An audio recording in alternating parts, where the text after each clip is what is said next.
Hey guys, so I posted earlier today on Twitter that I wanted to do a video about being misinterpreted on the internet, which is an experience that I'm sure every single person watching this, if you are a person who exists on the internet at all, in any capacity, has definitely experienced before. It's such a common experience and it can be such a frustrating experience. And we've all been on the receiving end of misunderstanding, and we've all been on the giving end of misunderstanding. Unfortunately, every single person has misunderstood or misinterpreted somebody else before on the internet. Some of us are better at handling that than others, and some of us can be bad at it, and some of us can fluctuate in how we handle it depending on the situation.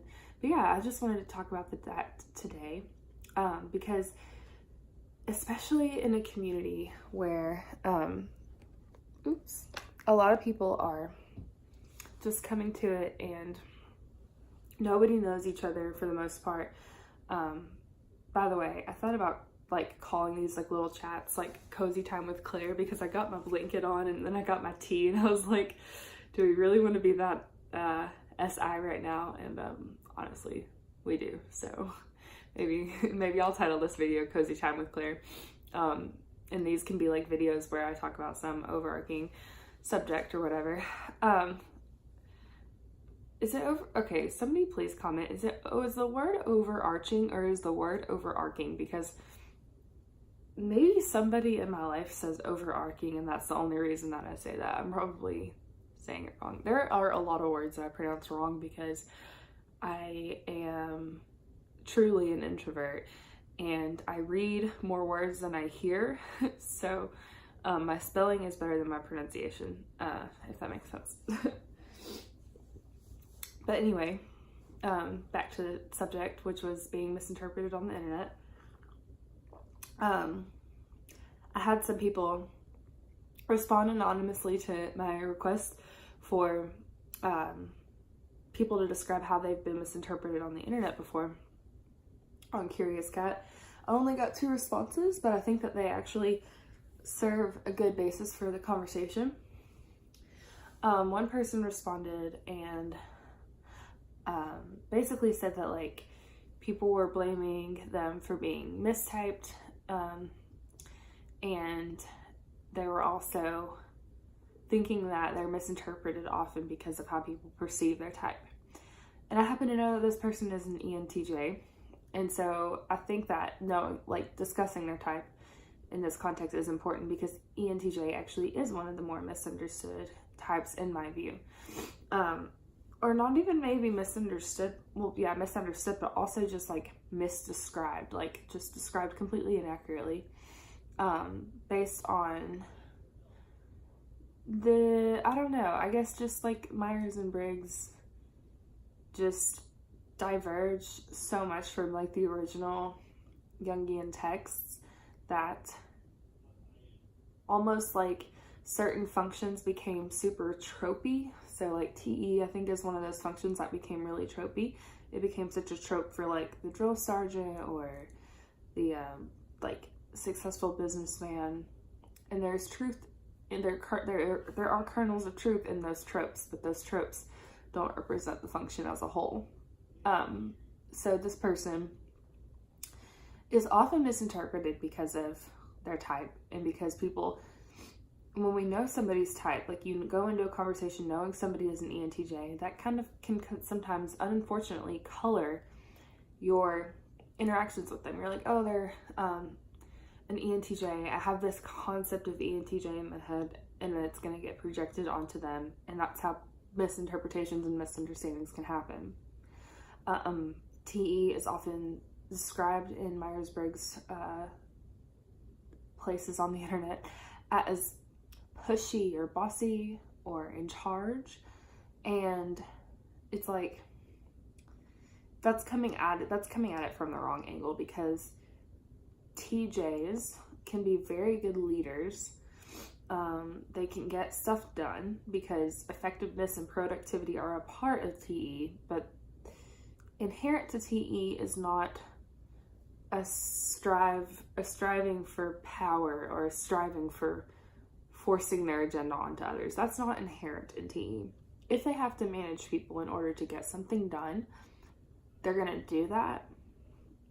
And so maybe that aspect of their personality is getting latched onto too much and being interpreted as like the drill sergeant or the successful, bossy business person. I'm so cold.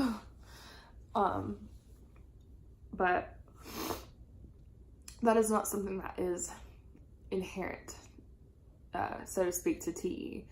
And in general, I think that sometimes the way that or somebody's type can so deeply color our interactions with that person.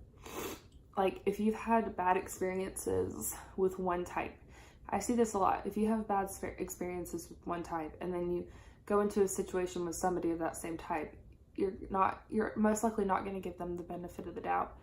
So, like, for example, one type that everybody knows that I don't get along with very well just because of my personal experiences with them. And by the way, when I say that I don't get along well with a type, I'm saying like that is equal parts because of me as it is because of them. Okay?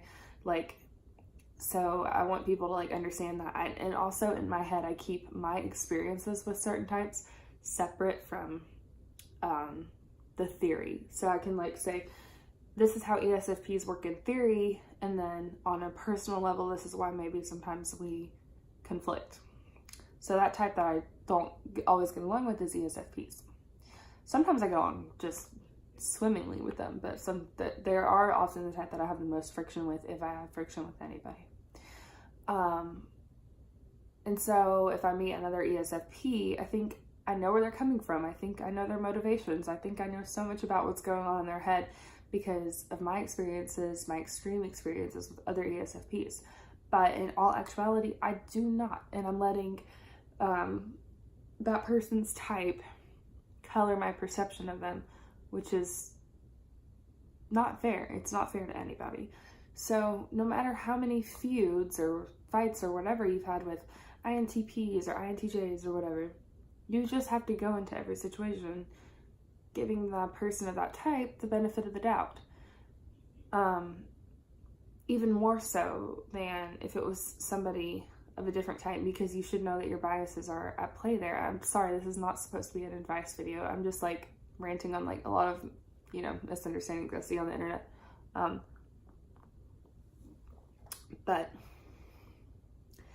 And also, if you conflict with a type, it should drive you even more to understand that type. That's kind of what happened with me and ESFPs for a while. It was like, why?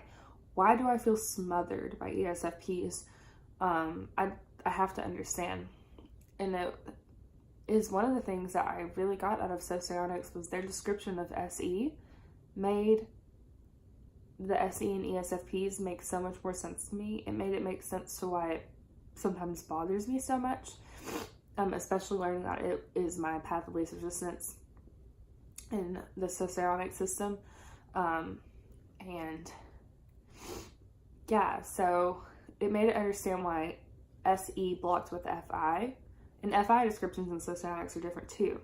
So it made me understand why SE blocked with FI smothers me in a way, and like knowing that my own bias is at play rather than trying to psychoanalyze ESFPs and understand, why they smother me or like do this or that bothers me, and like trying to get into their head. It's like, let me try to get into my own head and figure out why this bothers me. I think that can be a more helpful place to start, because I've seen people say, well, other insert type here have done this, so I'm pretty skeptical of you. I mean, even if they don't say it explicitly, there's, that implicit thing going on there. And that just colors your interactions with them, and you're gonna run into misunderstanding and misinterpretation inevitably, if you're coming with so much baggage to the conversation. So that's something that I see happen a lot in the typology community, especially because we all like have our types on our profiles, and so when someone responds to us, we can literally just click on their profile and be like, oh, they're INFP, they're probably just using their FI, and I don't have to take their thoughts seriously or whatever. That's bullshit. I'll never do that. Another way misunderstandings can happen on the internet, because this person talked about a lot of people thinking that they were mistyped.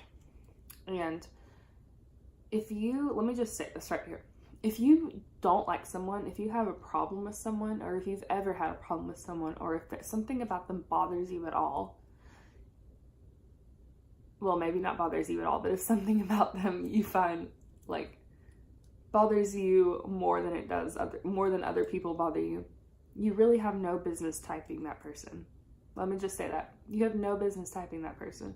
You will never be able to come to that person's personality with clear eyes. There are certain things that are going to be exaggerated to you because of the things that bother you about them. So like ESFPs, well, if I didn't know they were ESFPs, and let's steer away from ESFPs. If somebody I don't like maybe it's their pushiness that I don't like. I'm going to see that pushiness so much more than I see their other traits, because it's the thing that bothers me. And we focus on the negative like that, or we focus on the extremes rather. So we might notice things that we really like about people too, and that might color our perception when typing. And I have done this before. I've typed people that bothered me deeply for whatever reason, and tried to, explain why they bothered me through type, but really that's not useful unless you already know their type.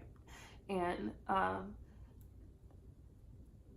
you can explain why people bother you without even using typology, and sometimes that's even more useful because it allows people to take more responsibility for their actions and how they're affecting people. And sometimes it's just more accurate, people going through a bad time are not always looping or gripping or disintegrating or integrating or whatever. Sometimes people are just being people. That's a really important thing to consider, especially when having conversations over the internet where misunderstandings and misinterpretations can happen. Another person responded to my request for personal experiences with being misinterpreted, and they said that people view them as aggressive or ignorant. And I think I know who this person is, and I personally don't think that anybody thinks that they're aggressive or ignorant. I think it's other things going on there. But it brings up good points. So I think that I'm someone who often comes off as aggressive on the internet. Maybe, I don't know. It's hard to tell. I think I'm a 4. I'm an Enneagram 4, and so I introject a lot. And so even when people who hate my guts tell me something about myself, I believe it, and I almost code it into my identity. So if people that I don't even like are out there calling me a bitch or telling me that I'm mean or a bully or whatever, that gets introjected onto my identity. So I often can't tell how nice or mean of a person I am at all, because I have a lot of people telling me that I'm, really loving and caring, and I also have some people, well, a very, very small amount of people. I think, I've only had such a minuscule amount of Twitter drama, but I feel like it was all within a few months, and so it feels like a lot. I'm still recovering, but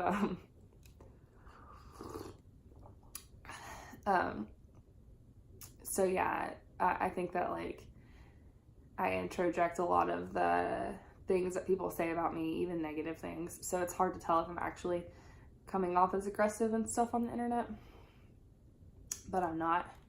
And I think a lot of people, especially FE DOMs and FE people with auxiliary FE, whenever they have a conversation, this is not everyone, this is maybe the tiniest percentage of FJs, because normally my conversations with FJs go really well.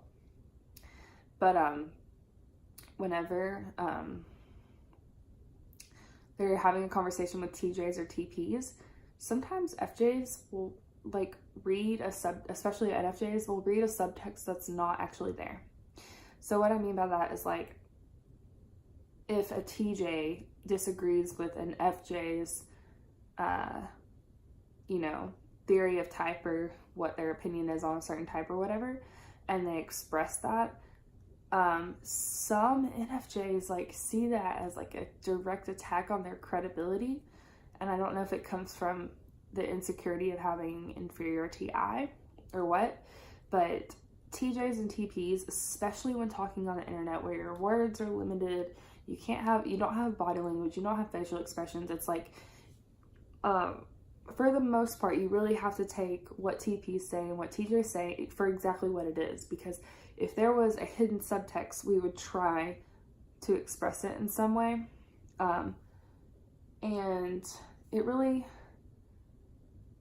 that's one of the areas where I think typology can like so deeply color our experiences with people, because I've seen like other FJs interacting with other FJs in like such direct ways, like no emojis, no frills or anything, but they're like giving each other the benefit of the doubt, being kind, blah blah blah. And then that same FJ will like interact with a TJ or a TP, and all of a sudden all benefit of the doubt goes out the window, and I don't understand why. It's like people will just be like, well, I think that this means this, blah blah blah, and like that person will just like, and those people, like, there's so many people who act like this on the internet, and this is obviously not directed at anyone in particular, but then like all of a sudden all benefit of the doubt goes out the window. And I've also seen like T's do this with F's, where it's like they're talking about something conceptual or what they think are like smarty pants conversations, and don't take like the feelers comments as seriously, because they're not coming from like this deductively logical place. They're just, which they are, they're just like expressed differently. Being emotional or being rational has tangentially something to do with the TF dichotomy, but I don't have time to get into this obviously, but like I've said this in a thread before too. Those just tell you the types of information that you take in and the types of information that you're good at processing and applying. So it doesn't say a lot about your aptitude in any one area, whether that be logical argumentation or making ethical arguments for things or whatever. But yeah, I just noticed that dichotomy is one where I think people have the most miscommunication in the typology community, is when thinkers and feelers are communicating with each other. It's like thinkers give thinkers the benefit of the doubt, feelers give feelers the benefit of the doubt, and then when we cross lines, so to speak, the benefit of the doubt maybe decreases, which is sad, and it shouldn't be like that. But as far as coming off as aggressive, one thing is, you know, not to get on like a feminist soapbox or anything, but women don't have as much leeway to come off as aggressive, and especially when talking to other women, because there is a lot more nonverbal language happening from woman to woman, and being online just makes that all the trickier. I use emojis and smileys and all that stuff and hearts and everything all the time, and I don't always like want to, but I'm like, you know, it's better than having like this be misinterpreted or be read as cold or whatever. Like a lot of the times when I'm like maybe talking to a new guy and we're texting or whatever, like the first thing that I always want to showcase about myself with somebody that I actually have an interest in is my intelligence. And so I avoid using emojis and smileys and exclamation points, because sometimes that stuff can look really frilly, and then I might get called like cold or like not fun and that's one way, or like I feel like I get misinterpreted in that very specific context. But also on the internet in general, not very often anymore, but like just so often, like very straightforward comments being misinterpreted as an attack or aggression. That's something that can just feel so disheartening and hurtful to be interpreted that way. And I think we could all do well to give each other the benefit of the doubt and realize that on Twitter, there's not enough, like, or on any social media platform, there just aren't enough characters, there's not enough body language, there's not enough any kind of like nonverbal cue that shows that this conversation is not threatening. But at the same time, like, so because of that, I mean, we have to like learn how to give people the benefit of the doubt a lot more. So yeah, and the last thing I want to talk about is, like, I've talked about this on Twitter a lot too, is the overuse and the misuse of words that describe psychological phenomenon on Twitter. These are things like projecting, gaslighting, what else? I don't remember. But like projecting and gaslighting are two really good examples. Often in conversations, in certain like subgroups of typology Twitter and subgroups of like Twitter across all like people our age, like millennials, people will be having a debate about something and both people are coming to the argument in good faith, making their own points, and then one person might feel attacked or just feel threatened in some way, and they accuse the other person of projecting. Often this is the person that they're accusing of projecting is like not a close friend, otherwise they would just DM them and say, hey, I think you're projecting, and be like nice about it. It's usually someone that the person doesn't know very well. And to accuse someone of projecting is to say, I know exactly what's going on inside your head right now, and you are like forcing it out onto me. When in reality, we really need to be like, as long as the conversation is friendly and no one has crossed the boundary, we need to give people the benefit of the doubt. We need to assume by default that people are coming to the table in good faith, because we're all just people. We're all just doing our thing on this, you know, stupid floating rock in space, trying to make our lives mean something. And we're not 99% of the time going to come to a debate or a discussion in complete bad faith. Like, I mean, that's just silly. So we need to give people the benefit of the doubt more. And like I said, to accuse someone of projecting is to assume that you know what's going on in their inner world.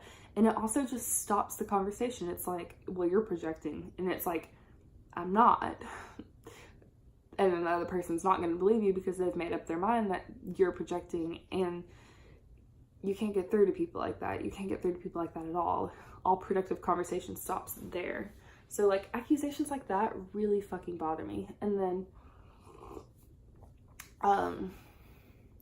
gaslighting is another thing. I remember a few months back, I got accused of gaslighting somebody on Twitter because they misinterpreted what I was saying. I was only speaking for what I was saying, not anything that any other past experience, anything they were saying, whatever. And I said, like, hey, I think I'm being misinterpreted here. Here's what I meant. And they told me I was gaslighting them because I didn't agree with their assessment of what I said. What I said. That is a term that I hate seeing thrown around in Twitter arguments and like Twitter like acquaintances and stuff like that. That pisses me off because there are people who like suffer the consequences of real gaslighting. It happens it can happen in close friendships. It can happen in romantic relationships. I also think it's a good term to use for like political propaganda and stuff like that too.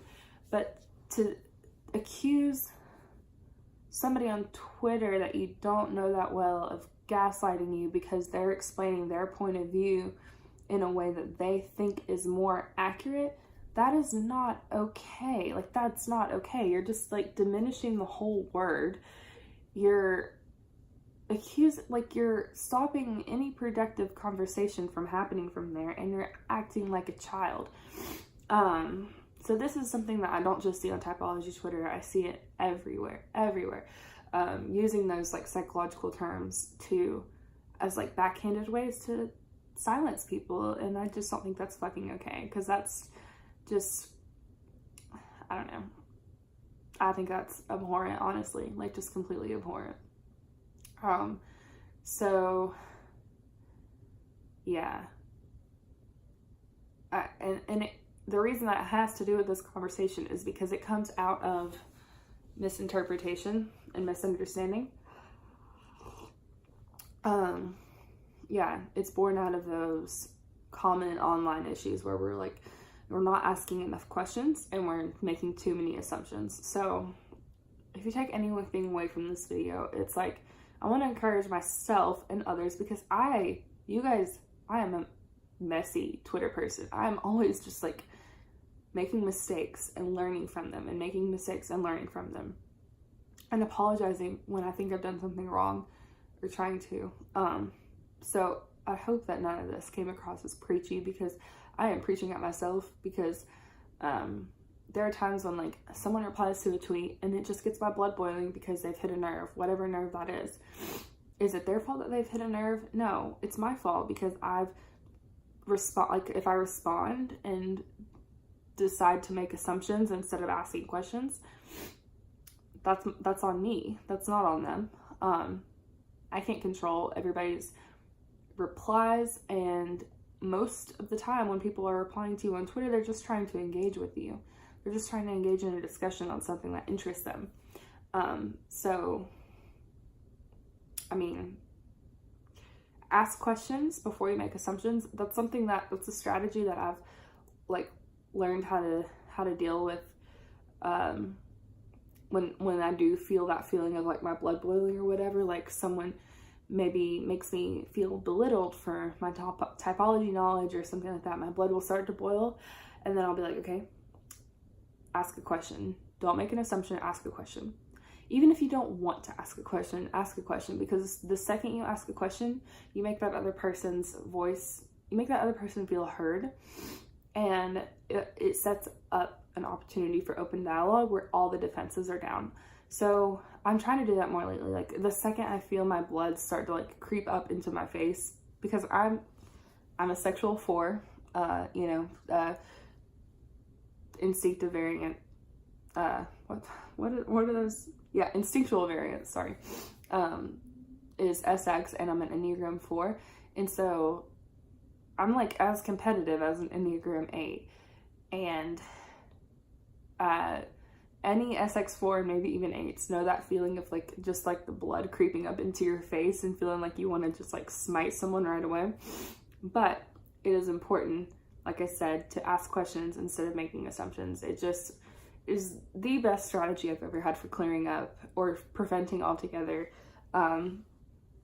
misunderstandings and misinterpretations online. So if you want to comment down below about the ways that you've been misinterpreted on the internet, or if you disagree or agree with anything that I've said, feel free to respectfully share that. But I think that's all I have to say on the topic. What did I say I was going to call this? I should call it Claire's Cozy Corner. That's a good one. So cheers. I guess I'll see you on the next Claire's Cozy Corner. If we stick with that cheesy name, we'll see. But yeah, just please engage with this video. I really want to get this channel going. So I would much appreciate that. Thank you. Bye.